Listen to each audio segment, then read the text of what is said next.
What is up, you guys? Welcome back to another video. I know you're probably wondering why I'm back right now with the SATs and stuff, or maybe you're not because you're not in school or just don't care. Anyways, welcome back to my series on my favorite music artists. I have to spin the wheel real quick though.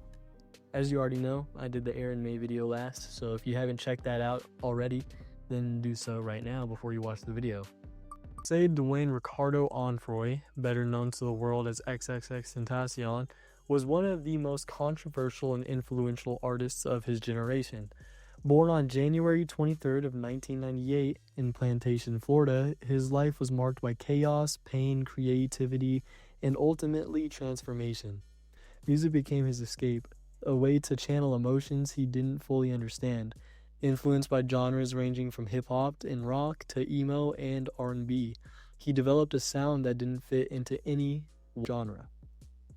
He began uploading music to SoundCloud in 2013, quickly gaining attention for his raw, aggressive style and emotional vulnerability. Songs like Look at Me exploded online, bringing him into the spotlight with a sound that felt unfiltered and rebellious, but with that attention came controversy. XXXTentacion's past included some serious legal issues, including charges that drew widespread criticism and divided fans. To some, he was a troubled individual who represented deeper societal issues, and to others, he was a young man trying to grow and change. Despite the chaos surrounding him, X's music evolved. His debut album, 17, released in 2017, and it revealed a much more vulnerable side, dealing with depression, loneliness, and heartbreak. It resonated deeply with fans, especially younger listeners who felt seen by his words. His follow-up album, debuted at number 1 on the Billboard 200, proving his influence had only grown.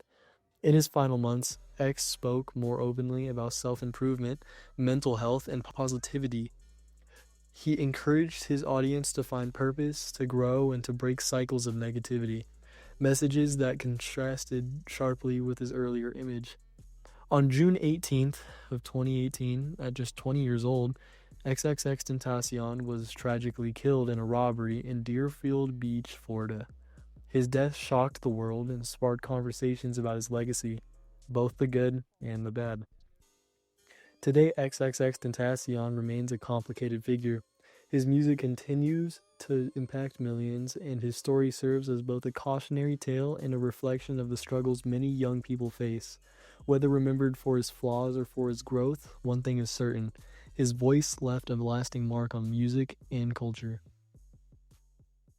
I was first introduced to X when I was about 9 years old, which was in 2018.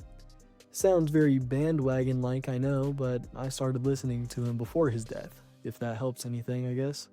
My friends really influenced me by listening to him during this time, and especially during a harder time during my life. But I immediately loved his music, and the first song I ever was introduced to was actually $$.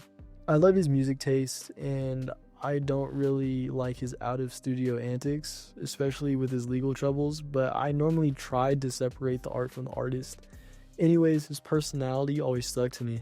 I thought he was cool, especially with the way he was in concerts. But besides that, it's mainly his music. I have a lot of his songs on all of my playlists, but let's get to the ratings. For production, I'll give X an 8.5. His mixing is very unique and interesting, but not exactly as good as someone like Aaron May's. Please don't flame me in the comments. For vocals, I'll give him a 9.2. He has a very unique voice and has some talent in that area, especially in songs like X-Bitch or Bad Vibes Forever. For lyrics, I'll give him an 8.3. He talks about depression and anxiety a lot, almost repetitively, but he has some creative bars out there, especially in songs like Infinity 888. For flow, I'll give him a 9.3. He has many flows and is a very unique artist from his versatility in these multiple genres. For originality, I'll give him a 9.5, which is the highest so far.